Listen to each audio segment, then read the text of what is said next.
सर्वकल्याणकारकं विधानं सर्वधर्माणां जैनं जेतु शासनं। देवादिदेव खजारट श्री पारसनाथ भगवान की, परम पूज्य आचार्य गुरुदेव श्री विद्यासागर महाराज की, आचार्य श्री समय सागर महाराज की, मुनि श्री विमल सागर महाराज की, तीन कम नौकड़ों महाराजों की, उत्तम आकिंचन धर्म की। जय बोलो परम पूज्य मुनि श्री 108 अनंत सागर जी महाराज की, समस्त मुनि संघ की। गुरुदेव ने एक बार कहा था कि पहले के राजा बड़े सजग रहते थे।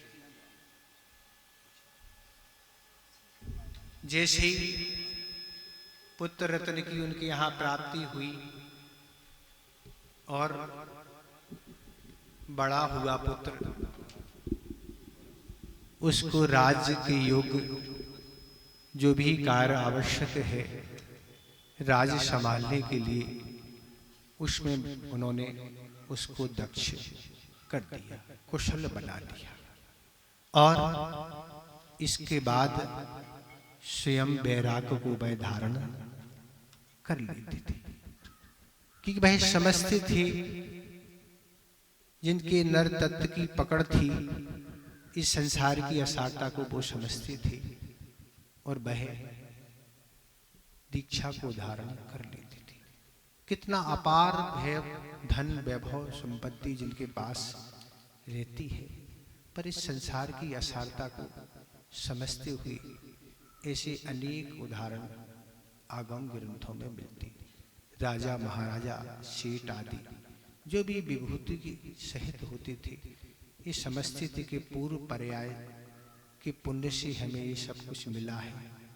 अगर हम भी अभी सावधान नहीं रहे और इस परिग्रह के त्याग के बिना ही हमारा मरण हो गया तो हम दुर्गति के पात्र हो जाएंगे।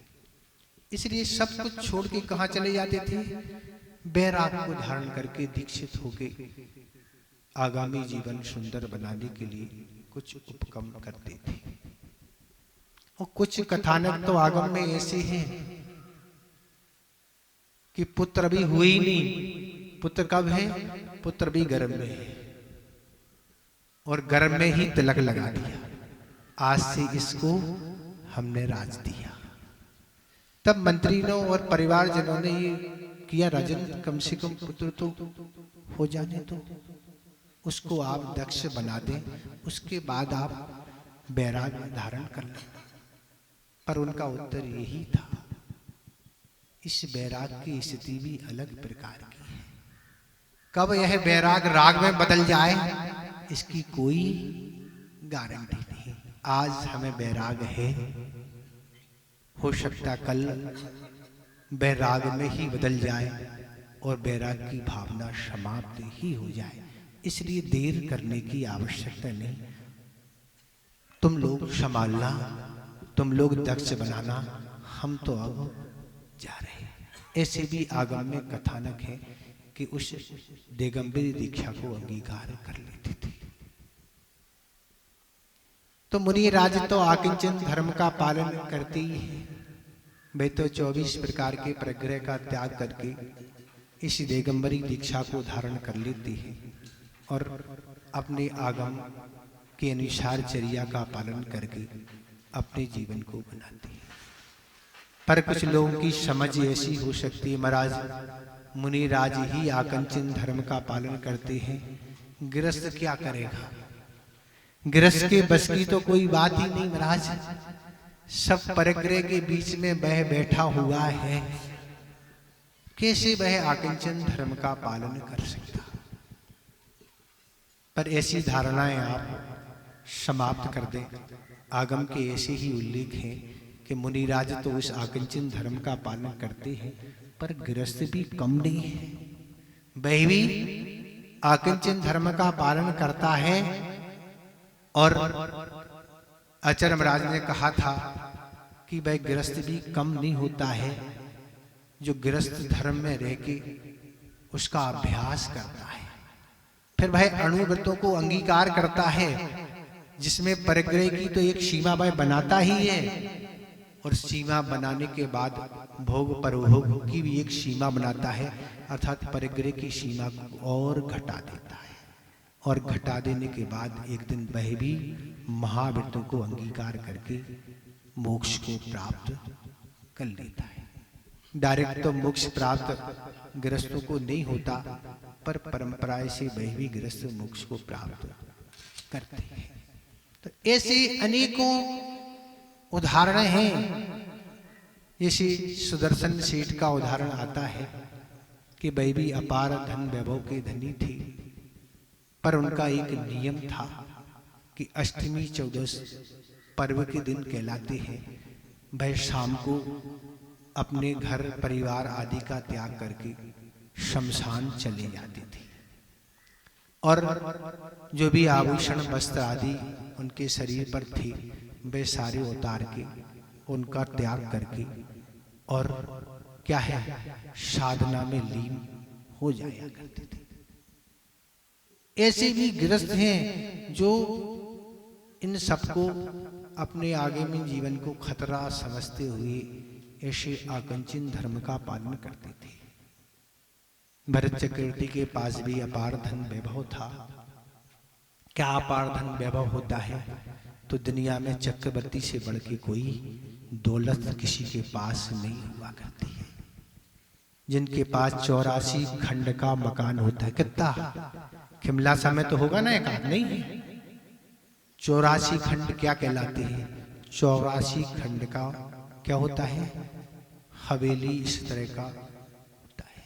14 रैन, 14 रत्न, 9 निधियां, 96,000 रानी, 18,000 घोड़े, क्या क्या होता है? 3 करोड़ तो हंडे होते हैं भोजन पकाने के लिए, 365 रसोइया होते हैं, 365 वैद होते हैं, एक दिन एक ही वैद देखता है। ऐसी सारी सुविधा उनके पास 32,000 मुकुटबद्ध राजा होते हैं जो जनता से टैक्स वसूल करते हैं, वह चक्रवर्ती को भेंट के रूप में प्रदान करते हैं। चक्रवर्ती कोई व्यापार नौकरी नहीं करता है। तो ऐसे सब पुण्य के धनी होते हैं, वह भी आकिंचन धर्म को स्वीकार करते हैं। जैसे अष्टमी और चौदस का दिन रहता है, वह उस दिन उपवास रखती थी। कौन? भरत चक्रवर्ती। और सारे राजपाट का त्याग करके मंदिर में जाके ध्यान आदि जो भी साधना है उनको करते थे। आज 2 दिन छुट्टी रहेगी, अष्टमी और चौदस को। आज कोई सुनवाई नहीं होगी। 6 खंड के अधिपति हैं, कितनी जनता और कितने राज देश पर नहीं। आज हमारी आत्मा की साधना का दिन है। आज हम आकिंचन धर्म का पालन करेंगे, कुछ भी नहीं। पर बड़े नगरों में तो रविवार आदि की छुट्टी रहती है, पर छोटे नगरों में तो 7 ही दिन एक से होते हैं, और रविवार को खिमलासा में विशेष क्या है? विशेष रहता है। छुट्टी के लिए कोई बात ही नहीं, और ओवर ड्यूटी और करना पड़ती है। ऐसी स्थिति में क्या आकिंचन धर्म का पालन होगा महाराज? क्या अनुभूति होगी? आप चक्रवर्ती से बड़े हो गए ना, उनसे ज्यादा भी आपकी लोभ लालसा बनी हुई है ना। तो इस तरह भरत चक्रवर्ती का जीवन था। और ऐसा बताते हैं, ऐसे शरीर से वे निष्प्रह हो जाते थे कि जो हीरा जवाहरात की अंगूठी उनके हाथ में उंगलियों में रहती थी, वह जब शरीर से निष्प्रह होती थी, सारी अंगूठियां नीचे गिर जाती थी। इतनी टाइट अंगूठियां गिर जाती, क्योंकि निष्प्रह हो जाती थी। फिर तेल लगा के फिर पुनः पहनाना पड़ती थी, सहजता से वो ली जाती थी। और सारी 96,000 रानी भी उनके साथ साधना करती थी। तब जाके अंतर्मूर्त में उन्होंने केवल ज्ञान की प्राप्ति की। पिता होते हुए तीर्थंकर प्रकृति वाले, जिन्हें 1000 वर्ष लग गए, और बाहुबली को भी 1 वर्ष लग गए, उस विभूति को उन्होंने अंतर्मूर्त में प्राप्त कर लिया। तो ऐसे ही आकिंचन धर्म का पालन जीवन में हुआ करता है। ये नहीं सोचे कि मुनि महाराज का ही सब महाराज ठेका है, वो ही करते जाएं, हमारा तो काम वही है। क्या कही है? सुबह से शाम तक कमाना और रात भर सोना भोगना, फिर सुबह तेली की बेल की तरह फिर लग जाना। किस कहाँ किस लिए? तेल निकालने के लिए। तो ये सारी चीजें हमें धर्म से दूर रखती हैं और आगामी जीवन को खतरा बना के रखती है। कभी भी खतरे की घंटी बज सकती है, घंटी बजती नहीं है, यही तो विशेषता है। मरण होने से पहले घंटी बजती नहीं है। अचानक आज का जमाना है, कभी भी अटैक आता है और चला जाता है। ऐसी स्थितियां आज निर्मित हो रही जिसमें अकाल मरण की स्थितियां बन रही है। तो आज तो बहुत सावधान होने की आवश्यकता है। ये मत सोचे कि अभी तो शुरुआत है, अभी तो हम 20 के हैं, अभी तो 30 के हैं। अरे 20 और 30 और 50 कोई भी भरोसा नहीं कब जीवन का अंत हो जाए। इसलिए आचार्य महाराज ने एक बार कहा था कि जीवन का क्लासिफिकेशन होना चाहिए। क्लासिफिकेशन क्या? क्लासिफिकेशन का अर्थ होता है वर्गीकरण। जीवन का वर्गीकरण होना आवश्यक है। हम अब इतनी उम्र के हो गए, अब हमें क्या सावधानी रखनी चाहिए, किनका त्याग करके और क्या हमें साधना करनी चाहिए, इसकी जरूरत हमारे जीवन में आवश्यक है। 25 से ऊपर बढ़ेंगे, फिर हमें क्या सावधानी रखना, क्या त्याग करना। ऐसे क्रम से जैसे हमारी उम्र बढ़ती जाती है, वैसे ही हमें त्याग करते हुए, सावधान होते ही अपने जीवन को संभालने का प्रयास करना है। तब तो हम बच सकते हैं। ये सोच रहे हैं अभी तो हम छोटे हैं, अभी क्या होगा, तो कोई भरोसा नहीं। बुढ़ापा आएगा नहीं आएगा, ये कोई भरोसा नहीं। जब गर्भ में ही जीवों का मरण हो जाता है तो बड़ी की तो बात ही क्या। तो इस तरह के आकिंचन धर्म के पालन करने वाले गृहस्थ भी हुआ करते हैं जो निष्प्रय रहते हैं। एक उदाहरण आता है कि जिन्हें पूर्व पर्याय के युग से सारा धन वैभव मिला। कितना धन वैभव था कोई पता नहीं। हीरा जवाहर माणिक मोती आदि एक से एक बहुमूल्य वस्तु उनके पास थी, पर तत्व ज्ञान की बहुत पड़क थी। बहुत निष्प्रिय और आकिंचन मानने वाले इस वस्तु का कोई भरोसा नहीं। इस वस्तु का लगाव ही हमें संसार में दुख दे रहा, इसलिए उनका कोई लगाव भाव नहीं था। जैसे कबाड़ खाने में आपके यहाँ बहुत सारी वस्तुएं पड़ी रहती, इसके उनके मकान में हीरे जवाहर ऐसे कबाड़ खाने में पड़े रहते थे। कोई मतलब नहीं, कोई निष्प्रय नहीं, अपना जीवन धर्म ध्यान पूर्वक निकालना। और इस तरह वह अपना जीवन जीते थे। नगर में एक चोर था, वह प्रतिदिन चोरी करता था, पर वह सोचता था कि आखिर प्रतिदिन चोरी करना और जीवन का यापन करना कब तक होता रहेगा। उसने सुन रखा था कि अपने नगर में ऐसे भी एक व्यक्ति है जो इनके पास अपार धन वैभव है, पर वह निष्प्रय रहते हैं, कोई मतलब नहीं। उसने सोचा कि आज रात्रि में उनके घर ही चलते, और वह पहुंच गया। और पहुंचते हुई उसने देखा बहुत अपार धन वैभव सब कुछ रखा है, और सेठ जी तो सो रहे हैं। उसको लगा सो रहे हैं, और उसने सारी वस्तुएं उठा के एक स्थान पर रख ली। पर सेठ जी अभी सो नहीं रहे थे, सेठ जी तो जाग गए। सेठ जी सारा दृश्य देख रहे हैं कि चोर आ गया और सारी सामग्री एकत्रित कर रहा। जैसे आप पड़ोसी की यहाँ चोरी हो रही हो या बैरी की यहाँ तो देखते, ऐसे ही वो सेठ जी इसी तरह देख रहे थे। अपनी तो आप दे नहीं सकते, आपकी तो अगर चूहा भी रात में कूद गया तो रात खराब हो जाती। पर वह इस तरह के निष्प्रय व्यक्ति थे और वह सारा देखते रहे। चोर ने सारी सामग्री इकट्ठी कर ली कि भैया इससे ज्यादा तो ले जाके बनेगा नहीं, रख ली थी तो बहुत। और कपड़े में सारी सामग्री बांध के और रखने का उसने प्रयास किया, पर थोड़ी आगे तक उठती फिर पुनः नीचे चली जाती। काफी देर से प्रयास करने के बाद सिर तक वह वापस नहीं आ रही, पुनः नीचे आ रही। और सेठ जी ये सारा दृश्य दिख रहे हैं। सेठ जी अपने स्थान से उठे, जैसे उस नौकर के आगे अपने कदमों को बढ़ाना प्रारंभ किया, वह चोर के आगे का बढ़ाया कदम, वो भागने लगा। सेठ जी कहते सुनो या सुनो, घबराने की कोई बात, तुम क्यों डर रहे हो, चिंता मत करो, हमारी बात सुनो। देखो तुम्हें वस्तु की आवश्यकता थी, तुम्हारा जीवन यापन नहीं होता, इसलिए तुम चोरी करने आए, और हमें आवश्यकता नहीं, हमें क्या करना है इसका, ये सब कबाड़ खाना है ना, क्या है हीरा जवाहर, हीरा जवाहर समझते हैं ना, कितनी बहुमूल्य। और उन्होंने कहा सुनो, बहुत तुमने परिश्रम किया, और उन्होंने उस पोटली को उसके सिर पर रख दिया और वह लेके घर पहुंच गया। बहुत खुश था। माता को बताया आज तो माता बस हमेशा हमेशा के लिए काम हो गया, अब चोरी करना कहीं जाने नहीं, कितनी बस। तो सबसे पहले ये बताओ तुम चोरी करने गए कहाँ थे। उसने बताया ऐसे ऐसे स्थान पर गए थे और ऐसी ऐसी परेशानी हुई, जिनने स्वयं पोटली उठा दी। अरे वहां चोरी करने गए थे? नहीं, गलत किया तुमने, जाओ जितना भी तुम लाए वापस करके आओ।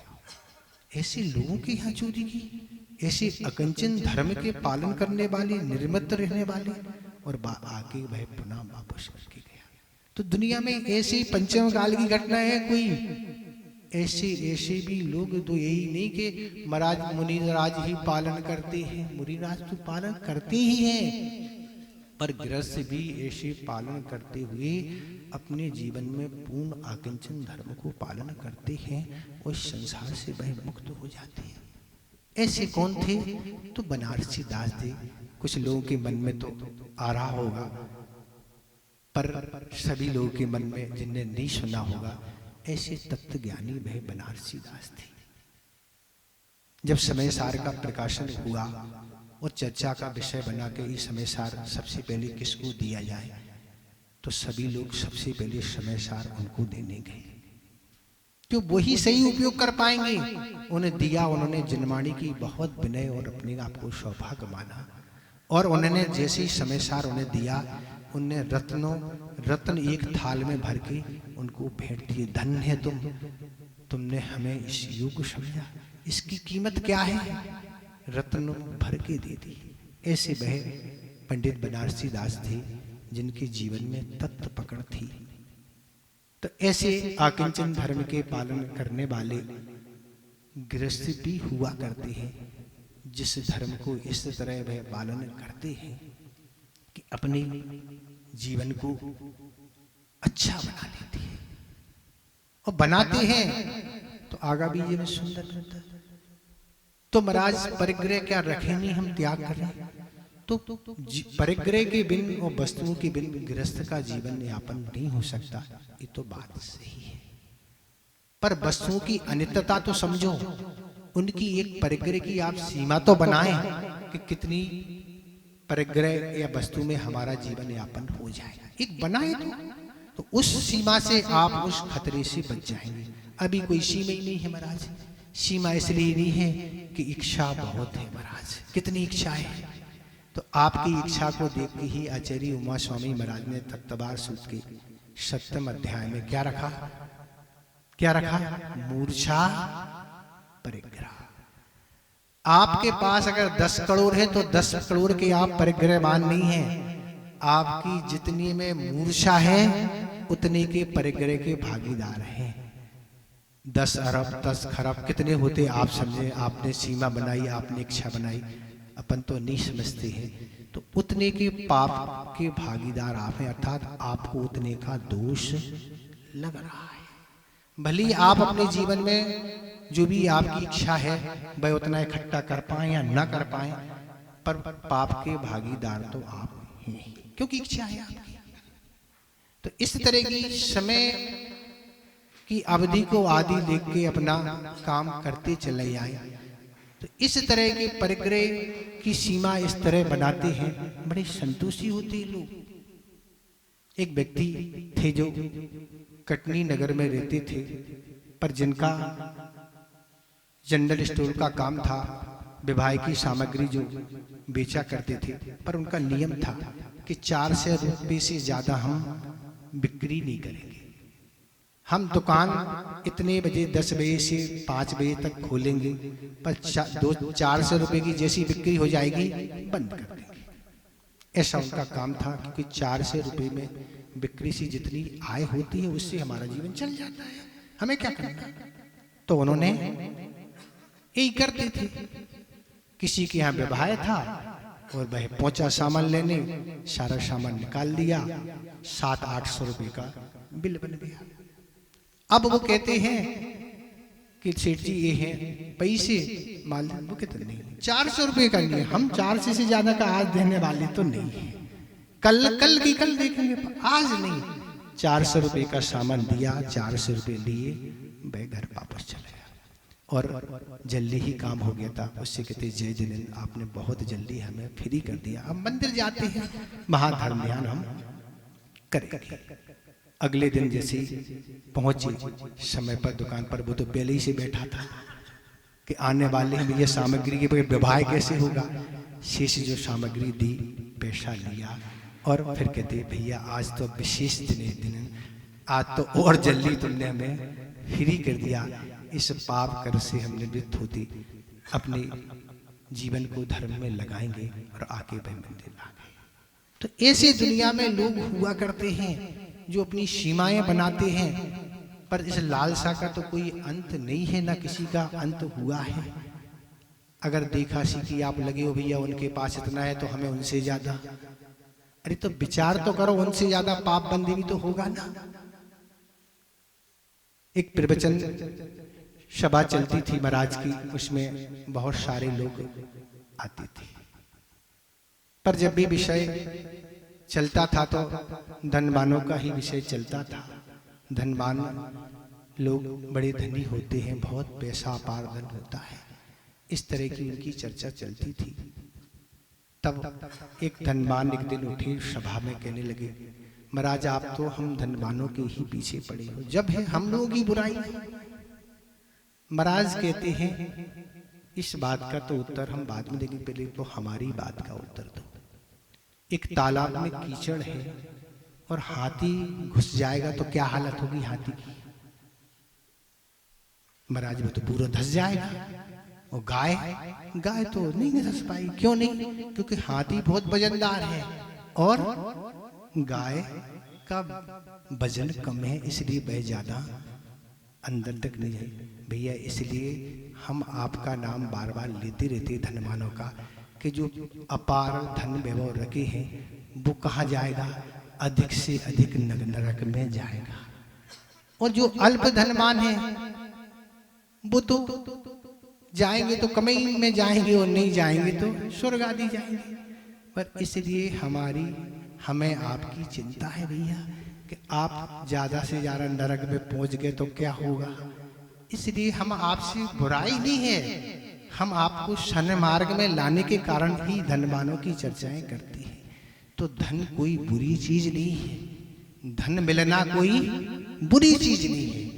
बुरा क्या है? उस पर सदुपयोग नहीं करना, उसमें आसक्ति बनाए रखना, ये सारी स्थिति होती है। तो ऐसे दुनिया में लोग होते हैं जो आकिंचन धर्म का पालन करके एक दिन अपने जीवन को बहुत अच्छा बना लेते हैं, पर जो स्पर्धा में लगती रहती हैं।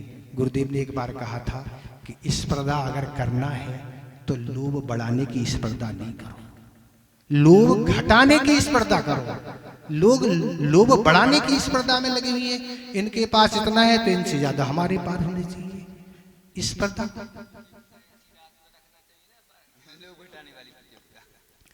अरे जब कराने वाले ही लोभी हैं तो घटाने वाली प्रयुक्ता क्यों रखेंगे ना। अगर लोग घटाने वाले लोग हों जिनकी ऐसी धारणा हो तो वो प्रयुक्ता करें ना। हाँ, इस तरह की स्थितियां आज निर्मित नहीं हैं। वास्तव में इस तरह के कार्यक्रम, रात्रि का तो हम कोई विधान नहीं करेंगे कार्यक्रम आदि का, पर हम तो यही कहेंगे कि जो भी सामयिक स्तर पर, सामाजिक स्तर पर जो भी कार्यक्रम हो, वह धर्म की ओर बढ़ने की शिक्षा जिससे मिले, पाप आदि छोड़ने की जो शिक्षा है वह आप दिखाएं, वह आप करें तो अच्छा है। ये सब कुछ दुनिया में चल रहा है, कंपटीशन का जमाना है, उसमें यह मूल्य है। तो हम इस संसार में बने हुए हैं। बस ज्यादा कुछ नहीं कहना, एक दृष्टांत और देके अपनी बात को पूरा करेंगे कि और भी व्यक्ति जीवन में किस तरह के आकंचन धर्म के धनी होते हैं। एक राजन जयपुर में एक राजा रहता था, बहुत बड़ा व्यापार आदि कार्य था और उसके यहाँ बहुत कर्मचारी काम करते थे। बहुत दिन काम करते करते हो गए, महंगाई बढ़ रही थी, तब जाके सारे कर्मचारियों ने राजन के समक्ष यही बात कही, राजन जो भी आप हमें धन देते हैं उससे हमारे परिवार का गुजारा नहीं होता, महंगाई बढ़ चुकी है। तो राजन ने जो भी कोषागार था, कोषाध्यक्ष था, उससे कह दिया कि इनकी सारी इतनी इतनी तनख्वाह बढ़ा दी जाए। और राजा के अनुसार सारी की तनख्वाह में वृद्धि हो गई। जब भी माए पर समय आया तो सबको बढ़ के तनख्वाह मिली। उसमें एक व्यक्ति और थे, उनको भी जब बढ़ के तनख्वाह मिली और वह राजा के पास पहुंचे, राजन आज तनख्वाह बढ़ के मिली है, आप जितनी भी हमें तनख्वाह देते थे उससे हमारे जीवन का बहुत अच्छे से निर्वाह होता था, हमारा परिवार का पालन पोषण बहुत अच्छे से, हमारा जीवन सादगी में है, सादा भोजन, सादा पहनावा और भी सादगी से हम जीवन जीते हैं, निकल जाता है। इसलिए अगर आप हम पर कृपा करना ही चाहती हैं तो आप तनख्वाह नहीं बढ़ा के आप हमारा समय घटा दें। क्या कर दें? हमारा समय घटा दें। आप जो भी 10 से 5 का जो भी समय आदि है, बस उस समय को घटा देंगे आप, तो हम उतनी देर अच्छे से धर्म ध्यान और कर लेंगे। क्या कर लेंगे? धर्म ध्यान। ऐसे लोग भी दुनिया में है, हो सकते हैं, होना बहुत कठिन है। अपने मन को समझाना पड़ता है, क्योंकि शौक का और दिखावे का पूरा आज जमाना है महाराज। उनके पास 8 लाख की कार है तो हमारी तो 16 लाख की तो होने चाहिए ना कम से कम। उनका 3 मंजिल है तो 6 मंजिल हो जाए। वो इस कंपनी के कपड़े पहनते हैं तो हम उससे ऊंची कंपनी की होना, क्योंकि कंपनी के ट्रेडमार्क आदि लगे रहते होंगे, इससे पहचान लेते आप लोग कि कौन सी कंपनी का ये कपड़ी, शर्ट आदि, पैंट जो भी है। तो इस तरह की जिंदगी यापन करने वाले कभी भी आकिंचन धर्म का पालन नहीं कर पाते और अपने को दुर्गति का पात्र बना लेते हैं। इसलिए अपने जीवन को इस सारे ऐसे दृष्टांत हमने देके बता दिया कि ऐसा मत सोचो कि मुनिराज ही आकिंचन धर्म का पालन करते हैं, वे तो करते ही हैं। उसके साथ भी जो संतोषी होते हैं, विवेकी होते हैं, जो दुर्गति से बचना चाहते हैं, वे भी इस आकिंचन धर्म का पालन कर लेते और करके अपने जीवन को अच्छा बना लेते हैं। इतने हम पर्याप्त समझते हैं। अहिंसा परमो धर्म की जय बोलो। परम पूज्य मुनि श्री 108 अनंत सागर जी महाराज की, समस्त मुनि संघ की। बस 2 मिनट में हमारे बीच में टिंकू भैया